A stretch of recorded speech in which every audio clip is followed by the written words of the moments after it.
Cristina, ¿vos llegaste a Misiones como estudiante o ya eras ingeniera recibida? Contame un poco, o sea, cómo empieza tu relación con Misiones y con la investigación, por sobre todo. Bueno, en realidad yo vine a vivir acá porque me casé con un misionero y entonces habíamos dicho en ese momento, bueno, el primero que encuentra trabajo, para ahí nos vamos. Y bueno, él encontró trabajo acá y nos vinimos para acá.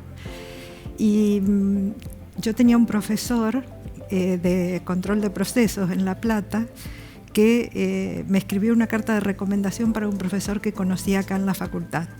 Entonces yo me vine con la notita y me presenté a ese profesor y él me dijo, y mirá, yo no tengo mucho, pero conozco, hay un ingeniero, el ingeniero del Federico, que tiene un grupo de investigación en celulosa y papel, te voy a presentar.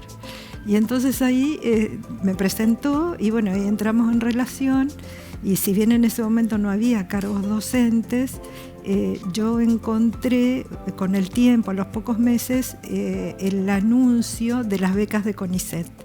Entonces ahí fui y le pregunté si quería ser mi director y me presenté a la beca. En ese momento había que ir a Corrientes a buscar los formularios, era todo, no, era complicado. Yo creo que fui la primera becaria de CONICET de la provincia, no fue hace muchos años atrás. Gané la beca y bueno, y así empecé a trabajar como becaria de investigación en el programa de celulosa y papel de la Facultad de Ciencias Exactas, Químicas y Naturales. ¿Programa en el que todavía estás? En el que estoy todavía, sí. Bien, hablemos de tu restante formación. ¿Estudiaste también posgrados? ¿En dónde? ¿En qué intereses un poco canalizaste eso que inicialmente hiciste con Del Federico? Mira, yo en La Plata estudié ingeniería química y todo estaba orientado a la petroquímica. Claro. O sea que cuando llegué acá, empezar celulosa y papel no tenía ni idea de lo que se trataba, así que empecé de cero absoluto. Bueno, conseguí cargo, después que terminaron mis becas de CONICET, viste, en ese momento se podía hacer becas sin hacer estudios de doctorado, eran solo para investigación, ahora ya no, ahora ya las becas son para hacer doctorado. Y bueno, terminó mi beca, pero conseguí un cargo full time en la universidad, así que seguí trabajando. Y pasó prácticamente casi una década en la que, bueno, fui creciendo en la universidad y en investigación, pero siempre sintiendo que faltaba digamos, los estudios de posgrado, ¿viste? Porque vos para dar el saltito necesitas sí o sí los estudios de posgrado. Y bueno, entonces escribí a 2 o 3 universidades, una de ellas la Universidad de Quebec, en Canadá, que tenían, digamos, el área que a mí me interesaba dentro de lo que era celulosa y papel. En ese momento yo trabajaba en fabricación de pulpas de alto rendimiento. Y bueno, y de Canadá me contestó un profesor que es de allá, es canadiense, pero que había vivido un tiempo en Perú, y entonces le gustaba tener alumnos latinos. Era así, como que era el que concentraba a los latinos a su alrededor. Y entonces me escribió y me dijo que sí. Bueno, nos encontramos y hablamos, organizamos mi posgrado.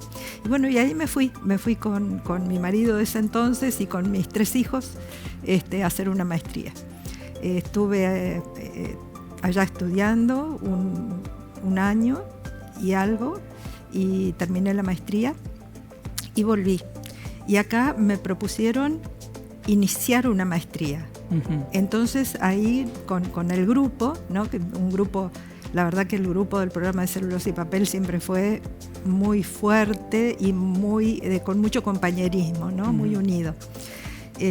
Bueno, nos pusimos la tarea al hombro y generamos la primera maestría de la facultad, que creo que fue también la primera de la universidad, que fue junto con la Facultad de Ciencias Forestales, la maestría en madera, celulosa y papel. Bueno, trabajamos en eso, pero yo quería hacer el doctorado. Entonces me comuniqué con mi director de Canadá y él me consiguió una pasantía para ir a Quebec, pagada por el gobierno de Quebec. Así que fui, ahí organizamos el doctorado y bueno, esto fue simpático dentro de todo, porque yo, por ser profesora acá y porque me conocían que había logrado hacer la maestría en un año, una maestría que a todo el mundo le llevaba 2, me permitieron hacer allá y acá. Entonces yo viajaba desde enero a mayo para cursar las materias, que era, digamos, el momento donde se cursaban allá, lo que se llamaba la sesión de invierno. Después venía acá, pasaba el invierno acá, hacía investigación para la tesis, me volví a ir y así pasé como 4 años, viviendo en invierno, de invierno a invierno, ¿no? Pasaba acá y allá. Y bueno, y así me recibí en un enero, terminé el doctorado. Así que bueno, y de ahí cuando volví, seguí trabajando, por supuesto, y bueno, dije, ¿y por qué no presentarme a la carrera del investigador del CONICET? Y así como para hacer el intento sin grandes expectativas, y bueno, y entré como investigadora independiente. Así que ahí empezó mi carrera, digamos, en CONICET de nuevo, el retorno. Bien, hoy sos investigadora principal. Soy investigadora principal. Y además con un cargo de gestión importante en CONICET Nordeste. Contanos un poco de eso. Sí, bueno, soy directora del Instituto de Materiales de Misiones.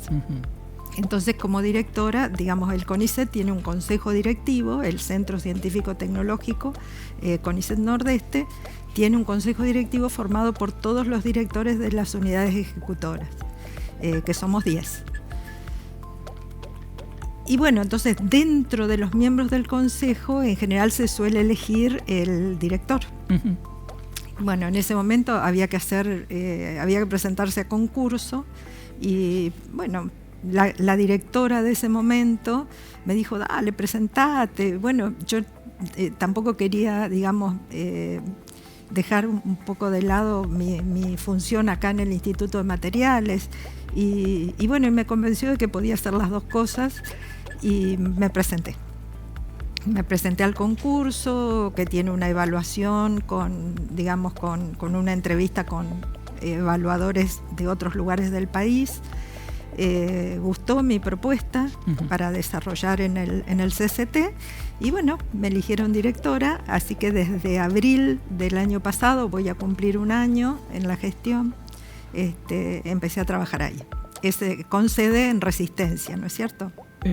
Cristina, antes de ir concretamente al tema biorefinerías, que es un poco tu gran tema de investigación de la última década, se podría decir, sino más, me gustaría que me digas 2 palabras sobre la importancia de el pie en el territorio, digamos, la vinculación y la transferencia con el sistema industrial de la región, ya que estamos hablando de celulosa y papel. Estos procesos que a veces son de retroalimentación, digamos, a veces es la propia industria la que demanda soluciones o se acerca a plantear cuestiones. ¿Cómo ha sido el caso del equipo de celulosa y papel en ese sentido? Bueno, nosotros tenemos mucha relación con la industria, pero no solo con la industria local, sino con todo el país. Tenemos una relación muy estrecha con la Asociación de Fabricantes de Celulosa y Papel, que tiene sede en Buenos Aires y que nuclea todas las empresas, digamos, del país, la mayoría.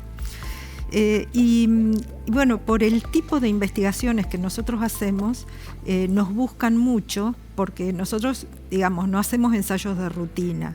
En general los ensayos de rutina los hace el INTI, que tiene un centro de celulosa y papel en Buenos Aires. Nosotros hacemos trabajos de desarrollo y mucho relacionado con la química que nadie, la verdad que nadie hace.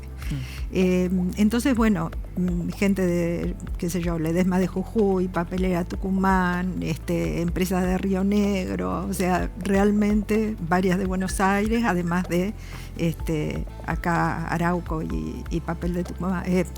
Papel de Tucumán ya lo dije, Papel Misionero. Y trabajamos a demanda en ese sentido, como te digo, no son ensayos de rutina, sino siempre mirando el proceso, tratando de entenderlo e intercambiando con la gente, con la gente que trabaja en la empresa, y tratando de brindar soluciones a los problemas que tienen. Pero, digamos, ese es el aspecto que tiene que ver con los servicios, pero también hacemos un aporte importante en lo que tiene que ver con la formación de recursos humanos, porque nosotros tenemos la Tecnicatura Universitaria en Celulosa y Papel, la orientación en Celulosa y Papel de Ingeniería Química, la maestría, que ahora se llama en materiales fibrosos, y cursos del doctorado en Ciencias Aplicadas. Entonces, lo que nos pasa es que nuestros egresados entran a trabajar sin ningún problema en las empresas, sobre todo los de la Tecnicatura. Antes de recibirse ya están trabajando.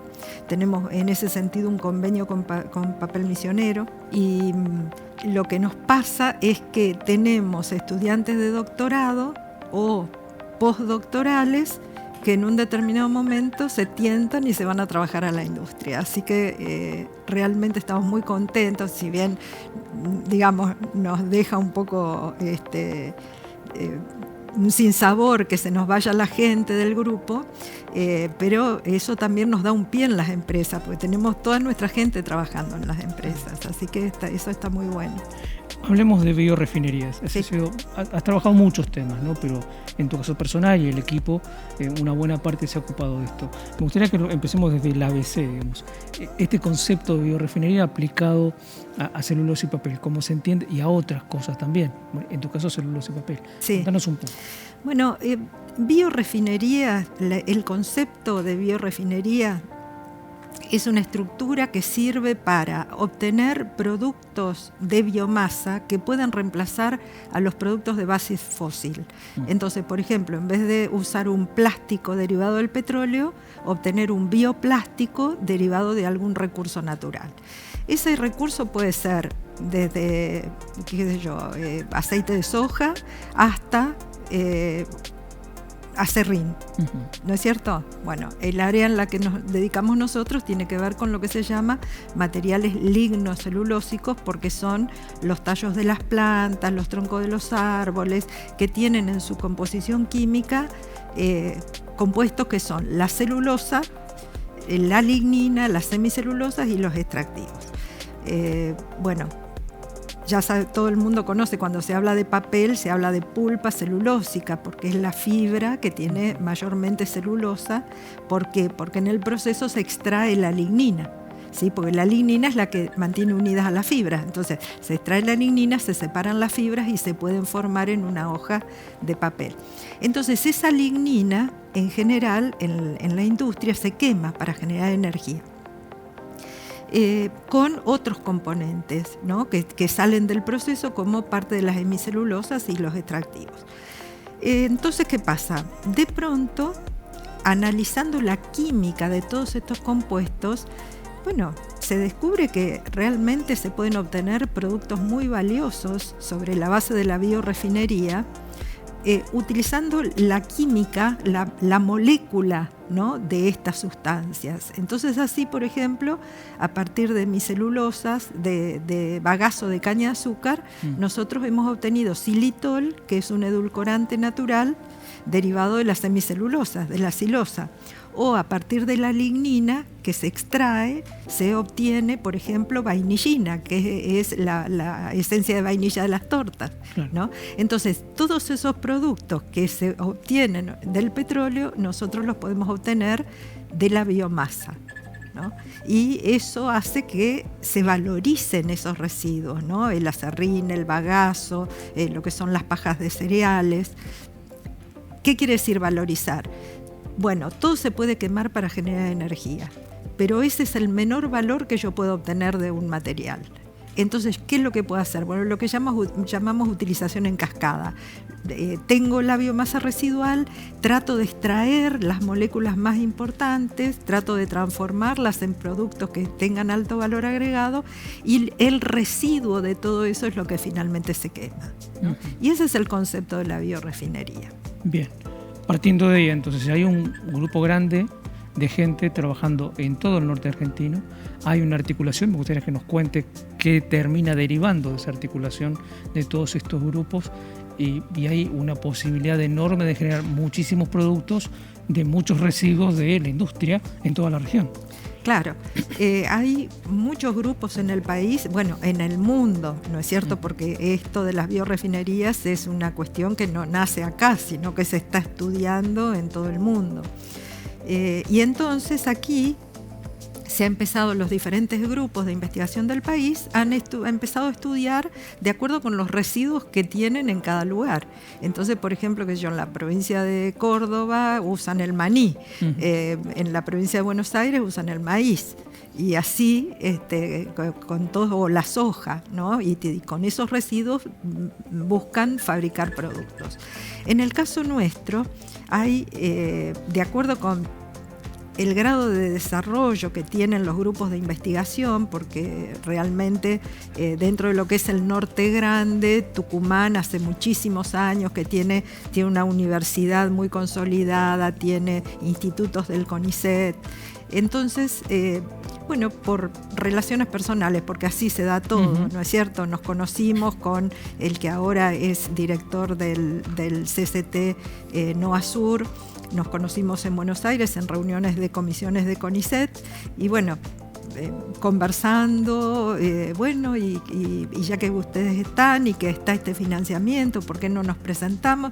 Y así armamos un proyecto en el cual participan 4 instituciones que son el INTI, el CONICET, la Universidad de Misiones y la Universidad de Tucumán, para formar lo que se llama BIONA, que son biorefinerías del norte argentino.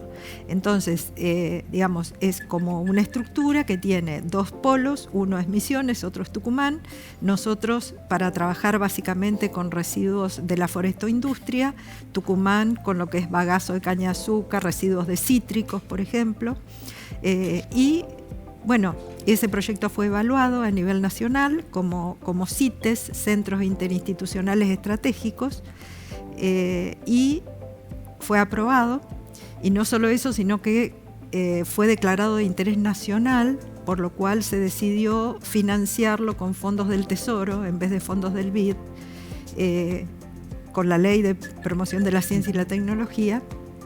Y bueno, en este momento estamos, ya se han firmado algunos de los convenios, o sea, hay toda una parte burocrática que realmente es complicada, pero ya tenemos todos los listados de los equipos que vamos a construir, que vamos a adquirir, la infraestructura, y en el caso nuestro vamos a hacer lo que se llama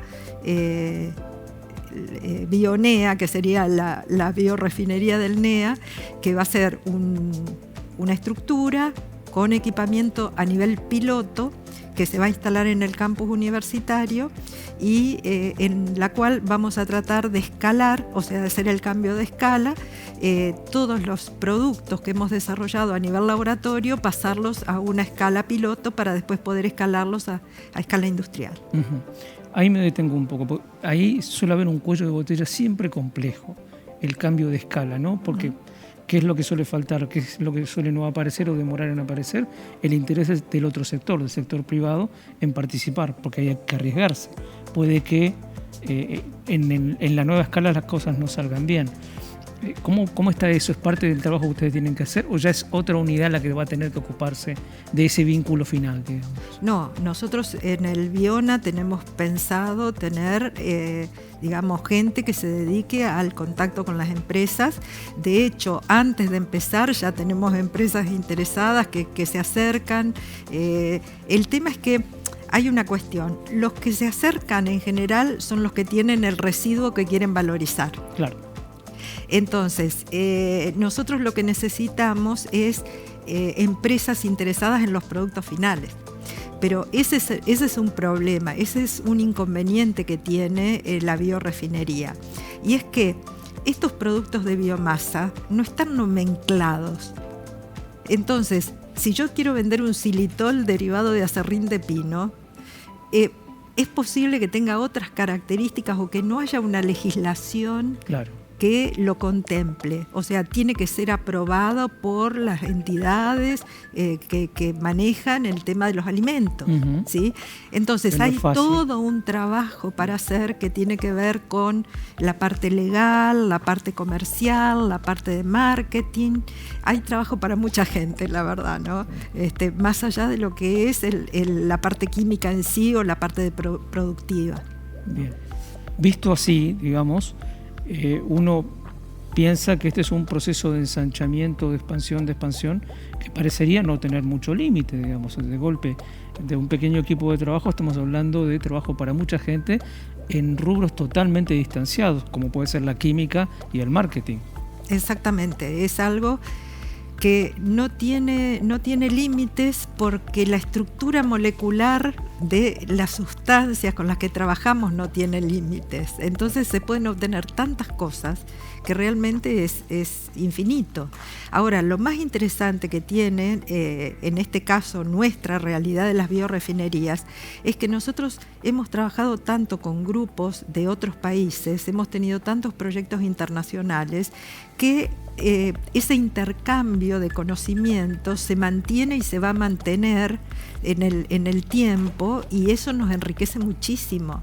Nosotros en este momento, por ejemplo, tenemos 2 miembros del grupo que están en Estados Unidos, una de nuestras investigadoras que se va a Noruega, y bueno, y así, o sea, continuamente estamos mandando gente, está viniendo gente de Alemania, de Finlandia, de España, y entonces eso es muy enriquecedor. ¿Por qué? Porque nos pone a la vanguardia de lo que está pasando, ¿no? Estamos trabajando, digamos, en lo que está trabajando el resto del mundo. Está bien. Esto puede significar, Cristina, también, ya yendo al panorama más regional, que desde estos polos de producción de conocimiento y tecnología se alimente también necesidades de países vecinos. Yo sé que la relación que ustedes tienen con investigadores brasileños es muy fuerte, con Chile. ¿Qué pasa con Paraguay o con Uruguay, por ejemplo, que tienen también zonas productoras forestales? Nosotros hemos trabajado con gente de todos lados. Hasta el momento, poco de Paraguay, y en Paraguay es más lo que tenemos alumnos de maestría, pero que gracias a esa relación, digamos, es como que es algo que está empezando a caminar. Mucho en Chile, mucho en Brasil y también en Uruguay. Y bueno, estas relaciones son muy estrechas en el sentido de que hay muchas convocatorias para trabajos conjuntos y siempre estamos, digamos, en relación con ellos para eso. No sé, hace poco tuvimos estadías en Chile, por ejemplo, de becarias nuestras que estuvieron trabajando en el tema de nanocelulosa. Porque lo que suele suceder es que como todo el equipamiento es tan caro, sucede que nosotros tenemos una parte del proceso, ellos tienen otro, entonces se hace una parte acá, otra parte allá, ¿sí? Lo mismo pasa con Brasil o con Uruguay. Y eso es muy interesante porque, como te decía, es muy enriquecedor por las experiencias, pero es como que en todos los países se está hablando de biorefinerías, cada uno con sus materias primas, ¿no? Porque el tema es que, digamos, hay como una biorefinería para cada materia prima, porque no es lo mismo procesar cascarilla de arroz que procesar residuos de algodón o que procesar aserrín de pino. Tienen una composición química diferente. Entonces, de acuerdo con lo que tienen como residuos mayoritariamente en los diferentes países, es cómo se va armando la biorefinería. Pero nosotros lo que sí tenemos mucho intercambio, por ejemplo, este año yo estuve 2 veces dando conferencias en Chile, por ejemplo. Y bueno, es un intercambio así de ese nivel. Cristina, esta pregunta se la hemos hecho a muchos investigadores que se han jubilado, que están muy cerca de hacerlo, que no es tu caso, pero de todas maneras. Un investigador con la pasión que ustedes tienen difícilmente se retira del todo, primera cuestión. Y segundo, ¿es difícil o no conformar un equipo que vaya tomando la posta? Algunos no lo han logrado, nos consta del todo, ¿no? ¿Cómo es tu caso en esas dos cosas? Primero esto de si se deja o no se deja de pensar en seguir investigando, y luego esto otro que te planteo. Bueno, yo tengo colegas que se han retirado y se fueron. Yo no lo puedo entender, o sea, es como que me parece que esto es como una pasión, como si fuera, o sea, no puedo decir que es un hobby porque es un trabajo realmente, ¿no? Pero es una pasión. Entonces es muy difícil, yo no creo, o sea, uno piensa en jubilarse, pero piensa en seguir de alguna manera enganchado con los grupos, formando gente. Por suerte el CONICET tiene la posibilidad de que uno puede ser contratado como ad honorem y seguir muchos años más, ¿no? Sin digamos, molestar a nadie, porque también cuando uno es muy grande, es como que la gente joven está buscando su espacio. Pero en mi caso particular, como a mí me gusta mucho empezar cosas nuevas y entonces es como que me gusta empezar algo, consolidarlo y ya que alguien lo siga. ¿Está? Entonces lo que pasa en nuestro grupo es que ya sea en las materias que dicto, como en la investigación, los proyectos, me gusta que la gente se vaya formando y vaya agarrando la posta de las cosas. Y tenemos gente muy bien formada, o sea que no tengo miedo, o sea, yo creo que el grupo va a seguir existiendo y va a seguir trabajando bien, esté yo o no esté yo. Igual es Cristina para rato. Sí, bueno, no sé si para rato, pero por lo menos tengo intenciones de seguir con el Biona hasta que el Biona esté consolidado. Eso es lo que más me interesa, ¿no?